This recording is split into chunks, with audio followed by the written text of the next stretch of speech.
Bonjour à toutes et tous, j'espère que vous allez bien. Je suis heureuse de vous retrouver pour une nouvelle série de vidéos. J'espère que vous avez passé un bel été, que vous vous préparez pour la rentrée.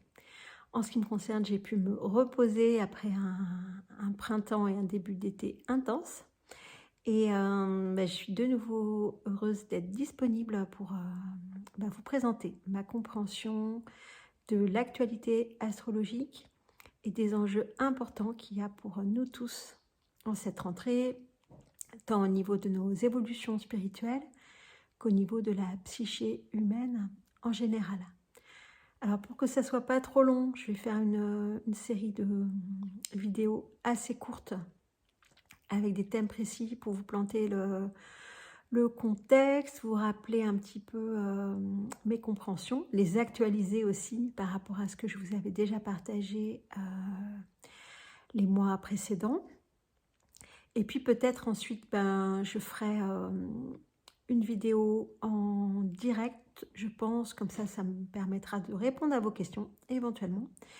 Et puis aussi peut-être mettre en place un petit accompagnement collectif pour ces prochaines semaines. Parce que potentiellement, la nécessité va s'en faire sentir. Mais je vous en reparlerai plus tard. Déjà, au niveau du contexte astrologique, je voulais vous faire un petit rappel des choses dont je vous ai déjà parlé avant, mais là on va l'actualiser et le remettre au niveau global. L'astrologie, ça fonctionne comme un mini-système symbolique qui fonctionne en correspondance, avec les lois de la correspondance et en fractal, avec ce qu'on vit au niveau du collectif humain et aussi au niveau de ce qu'on vit chacun individuellement, en fonction de nos thèmes de naissance et en fonction aussi ensuite de comment se déroule la roue zodiacale au fil du temps. Aussi en fonction des découvertes astronomiques qui accélèrent énormément depuis 200 ans avec les nouvelles machines qui nous permettent d'explorer le ciel et aussi, bien sûr, en correspondance avec l'évolution de notre psyché humaine, de notre conscience. Et de mon point de vue, c'est essentiellement de ça qu'il m'est demandé de vous parler, de vous partager mes compréhensions, mon inspiration et mes propositions pour s'aligner au mieux et répondre en fait à ces sas, à ces épreuves spirituelles qui se présentent. Alors le contexte astro, de manière générale, globale, là je vais pas aller tout de suite dans les lunes noires, je vais d'abord essayer de prendre la vue de l'aigle, prendre du recul et avoir une vision globale pour vous planter le décor tel que je le perçois quand je suis dans cette vision. Depuis la Révolution française à peu près, on a découvert de nouveaux objets astronomiques dans le système solaire et notamment 3 planètes qu'on appelle les planètes, je vous en ai déjà parlé, Uranus, Neptune et Pluton, qui ont été découvertes et installées en astronomie et assez rapidement en astrologie. Elles ont été ajoutées à ce qui se faisait traditionnellement. Traditionnellement, on avait les 2 luminaires, la Lune et le Soleil, et 5 planètes, Mercure, Vénus, Mars, Jupiter et Saturne. Et là, depuis les découvertes de ces 3 planètes, elles ont été ajoutées systématiquement dans l'astrologie, en tout cas occidentale moderne, tropicale. On les a ajoutées comme facteurs pour les thèmes natals de tous les individus et aussi des événements qu'on va prendre. Donc elles ont été insérées, si vous voulez, dans notre système de correspondance.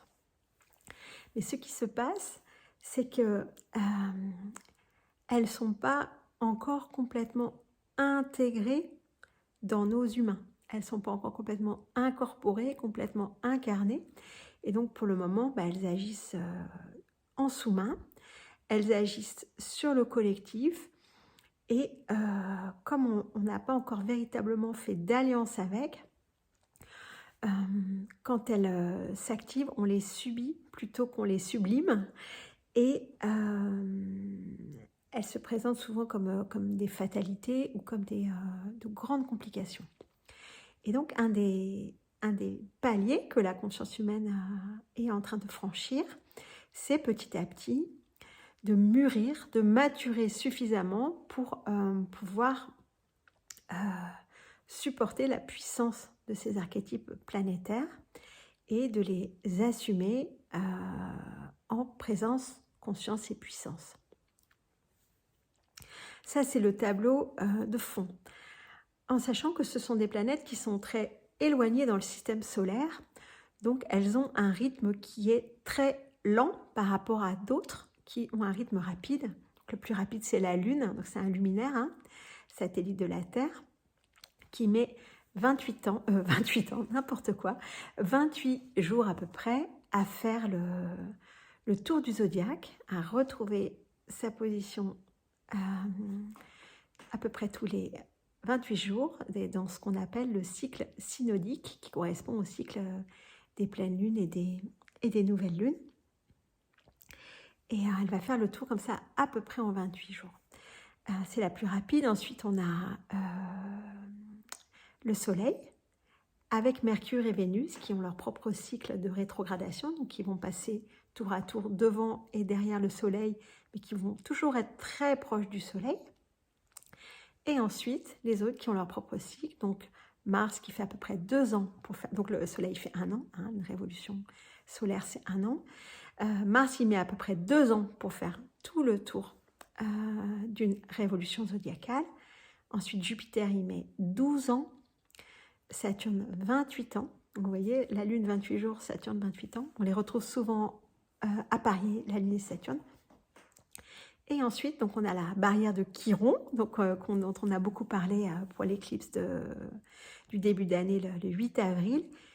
Et ensuite, on a les 3 transpersonnels, donc avec Uranus qui met environ 84 ans pour faire le tour du zodiaque, donc à peu près 7 ans par signe.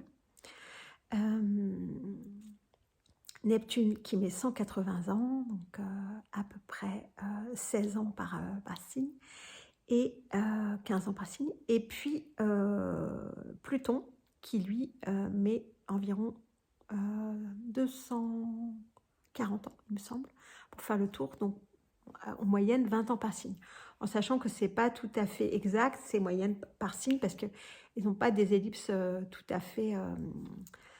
des ellipses apparentes bien sûr autour de la Terre qui sont égales, donc il y a des variations selon les signes. Je ne vais pas rentrer dans ces détails-là maintenant, ça n'aurait pas tellement d'intérêt pour vous. Mais ça c'est pour vous planter le décor, vous montrer en fait qu'il y a des choses qui tournent très très vite, plus ou moins vite, puis il y en a d'autres qui sont très très très lentes. Et donc ces 3 planètes-là, elles avancent très lentement. Et en même temps qu'elles avancent, en fait, elles viennent reconfigurer notre monde. Et c'est ça qui est important de comprendre, c'est que ce sont les vecteurs principaux de l'évolution humaine, mais aussi terrestre, animale, végétale. Je ne sais pas si vous avez constaté combien les animaux évoluent en ce moment, mais c'est vraiment flagrant. Donc actuellement, ce qui se passe, c'est que ces 3 planètes transpersonnelles, elles sont placées à un endroit où elles forment une figure géométrique symétrique, qui est un triangle harmonique, qui les met tous les 3, donc elles sont en aspect positif entre elles. Et c'est ce triangle harmonique qui va tenir pendant plus de 2 ans, jusqu'en 2026. Donc c'est une longue période, qui fait comme une espèce de chapeau de maison, on peut le voir comme ça, et aussi une petite porte avec en haut de ce toit-là, on a Neptune qui est là, en poisson, et puis on a en poisson, mais qui va passer en bélier, Uranus en taureau qui va passer en gémeaux, et Pluton en capricorne qui va passer en verseau. Donc elles sont toutes les 3 ensemble, et ensemble, elles vont se suivre, bon, avec quelques semaines ou mois d'écart, surtout qu'il y a des rétrogradations importantes pour chacune de ces planètes. Mais ensemble, elles vont basculer toutes les trois vers 3 nouveaux signes. Et en basculant, elles vont entraîner des renouvellements profonds, des influences qui viennent peser sur nous, sur nos consciences, et ainsi que sur les énergies telluriques terrestres. Je voudrais vous faire un petit point là-dessus à propos donc de Neptune. Neptune, il est notamment Neptune, parce que Neptune, c'est par rapport à l'actualité de l'éclipse qui arrive, sur laquelle je suis inspirée à vous préparer, à vous donner des clés, donner des pistes et de la compréhension spirituelle pour que vous captiez ce qui se passe.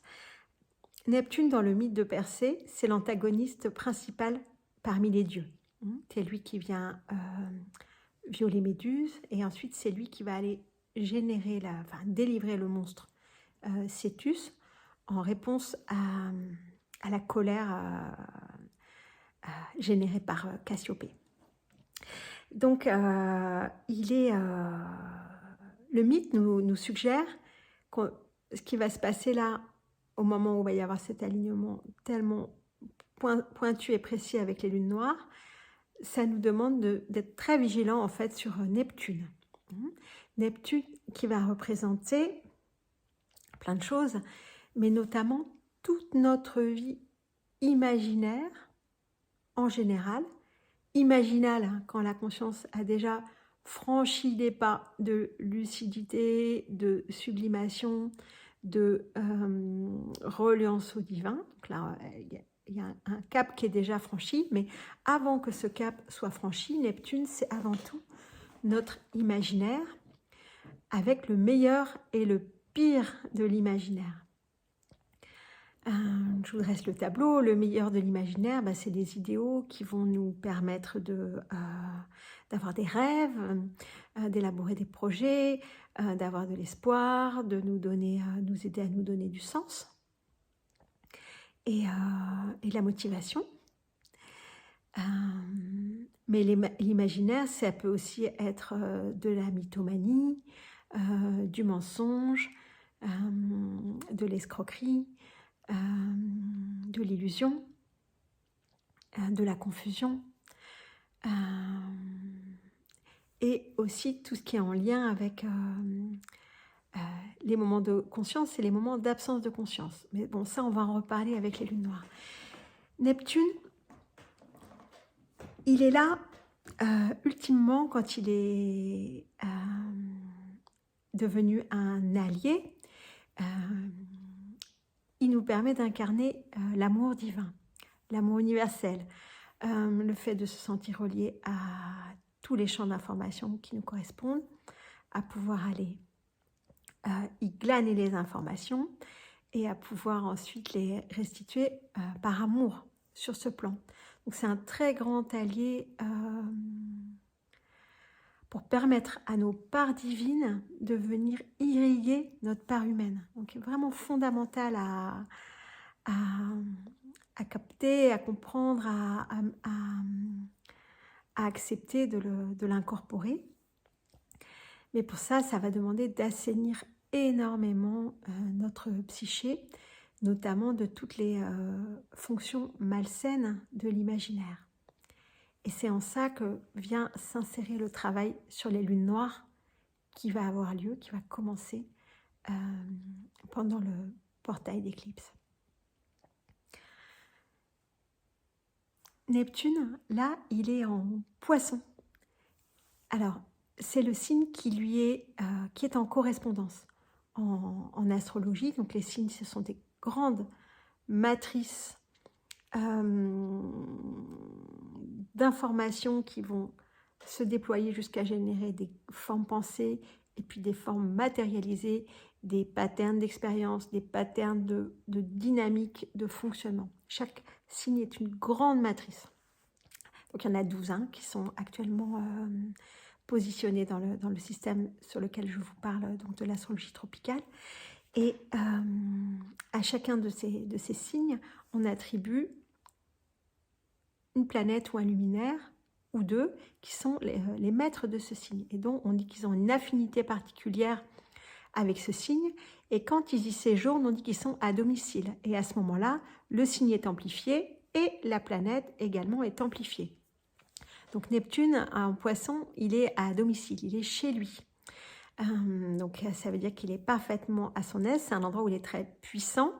Et c'est aussi un endroit où il est, depuis cette puissance, il est moins influencé par les autres planètes qui sont ailleurs.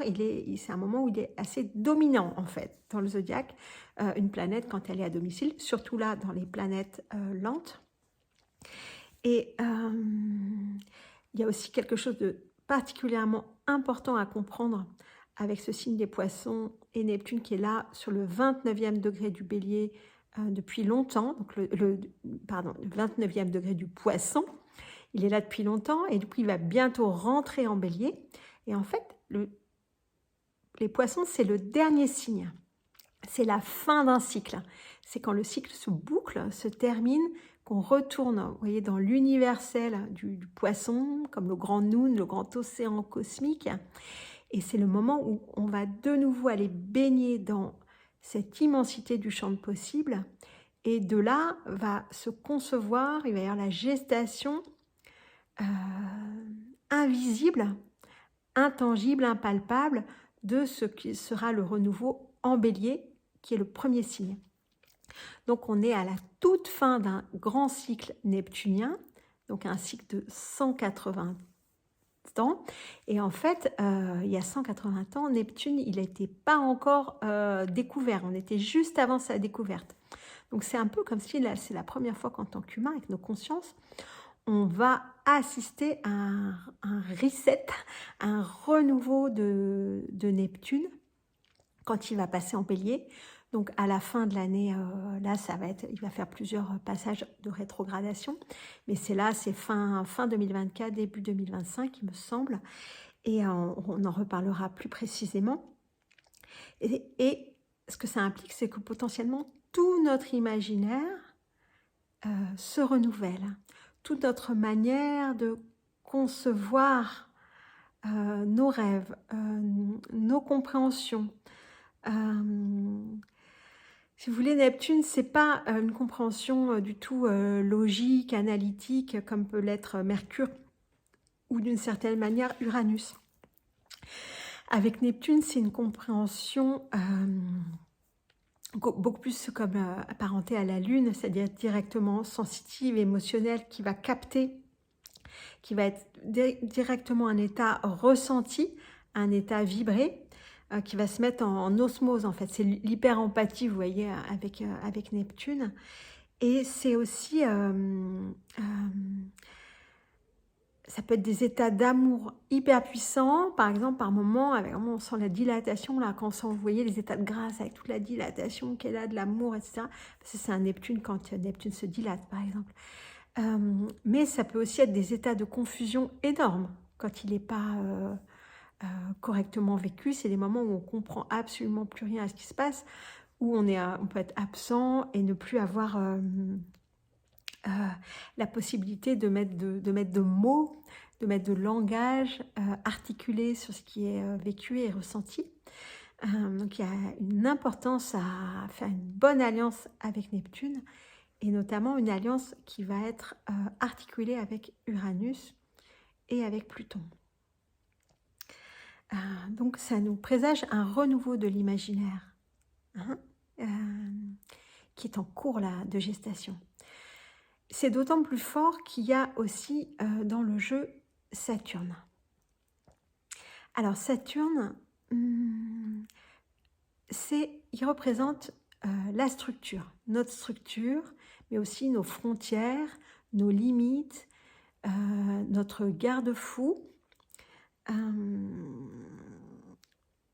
notre obéissance aux lois, notre responsabilité, notre intégrité. Alors, il est un peu rabat-joie parfois Saturne, quand il vient faire le juge intérieur ou quand il vient faire le frein et poser des limites, que d'autres parties de nous n'auraient pas forcément souhaité. Et en même temps, Saturne, il est absolument indispensable pour pouvoir tenir son centre, tenir une forme, avoir des fondations solides, avoir des bonnes bases et garder les pieds sur terre, l'ancrage et la viabilité. C'est le gardien de la survie, le gardien de la sécurité. Donc il est très important, Saturne, pour nous permettre de tenir dans le temps. Et c'est aussi le gardien du temps. Tenir dans le temps, c'est vraiment quelque chose qui est important pour les humains, puisque contrairement au règne animal qui est encore dans l'instantanéité, dans l'immédiateté, nous en tant qu'humains, vous savez, hein, je ne vous apprends rien, on est projeté dans le temps. Alors avec Saturne, à l'ancienne mode, c'est dans le temps linéaire. Hein. Mais le temps linéaire, il n'a pas que des défauts. Il nous permet d'avoir la dimension du passé et du présent, et donc toute une dilatation de notre existence en dehors de l'instant présent, avec l'enrichissement de l'expérience que ça permet, et aussi potentiellement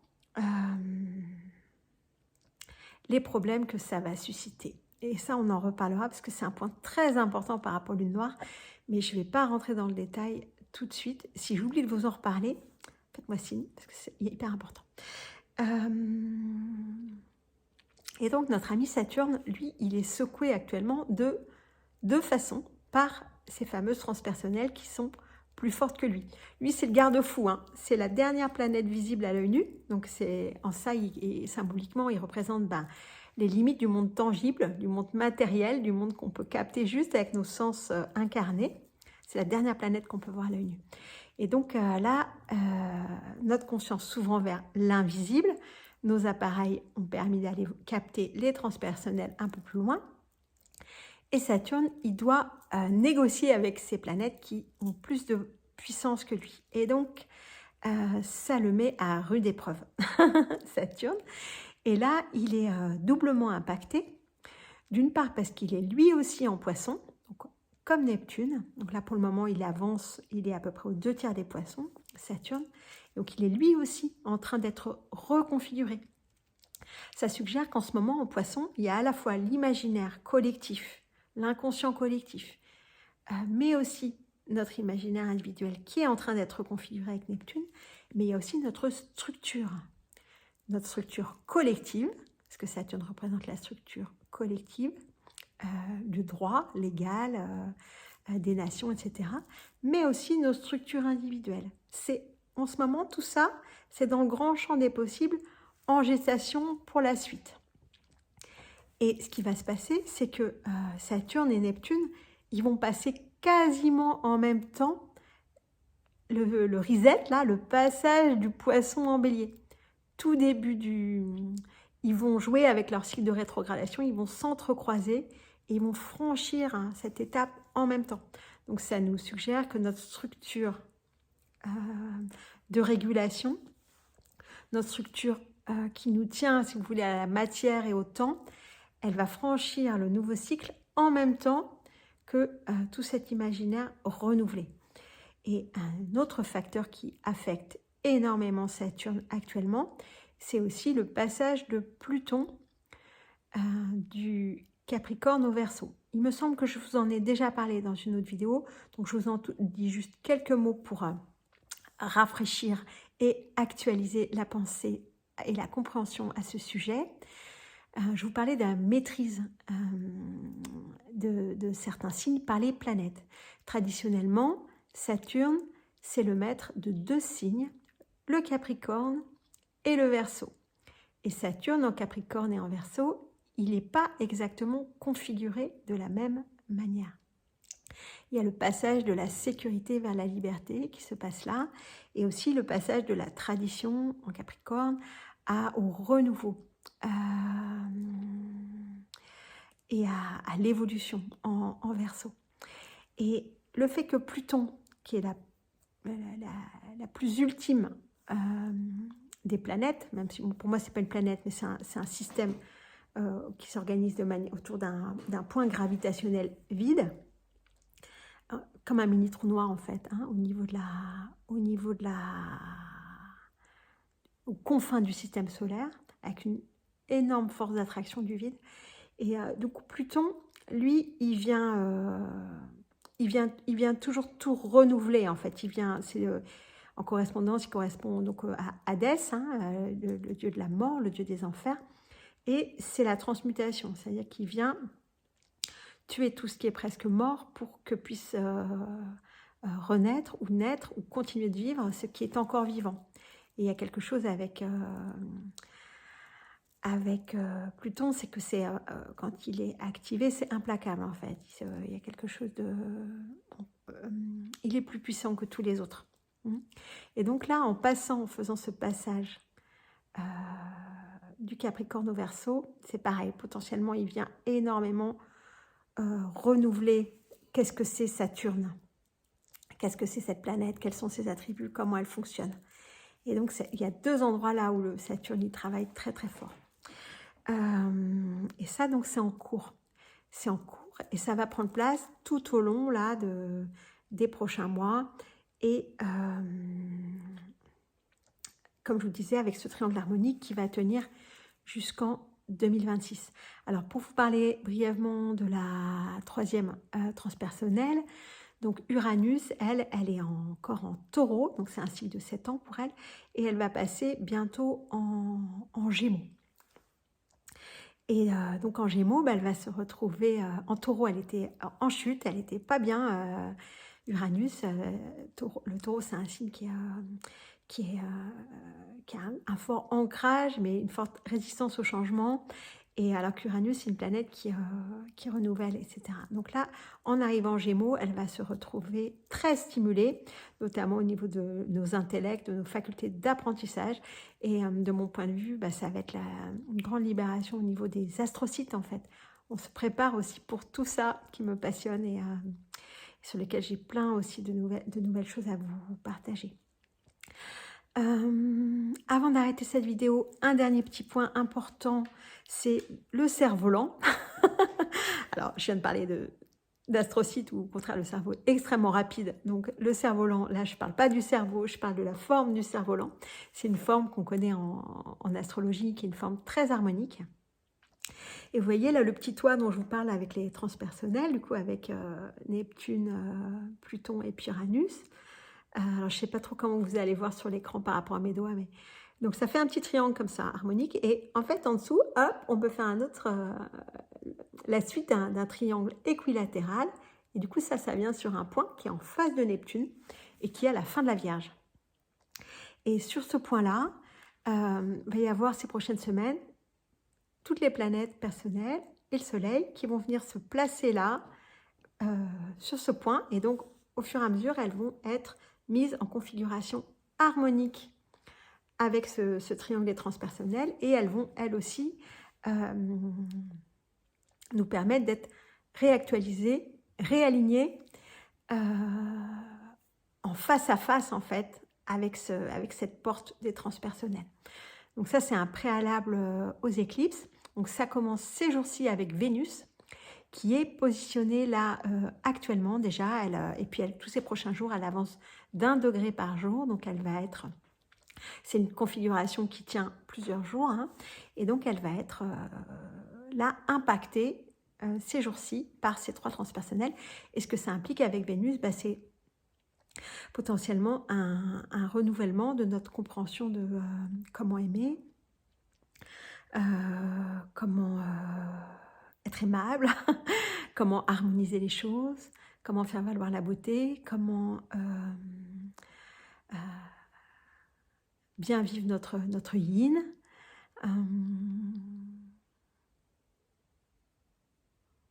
comment savourer la vie.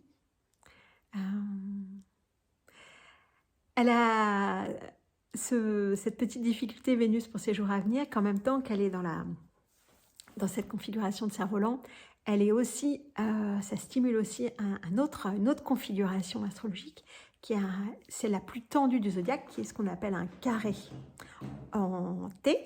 Donc c'est comme ça, donc c'est un autre triangle, mais cette fois c'est un triangle qui fait un triangle rectangle. Et donc là, ce qui est à la pointe du rectangle, ici, là, c'est mis en forte tension. Donc à la pointe du rectangle, on a Mars qui est en Gémeaux, quasi conjoint encore à Jupiter. Et donc lui, il va être très tendu avec Vénus et puis Neptune. Donc potentiellement aussi ces prochains jours, ben, ça peut nous parler de toute notre harmonisation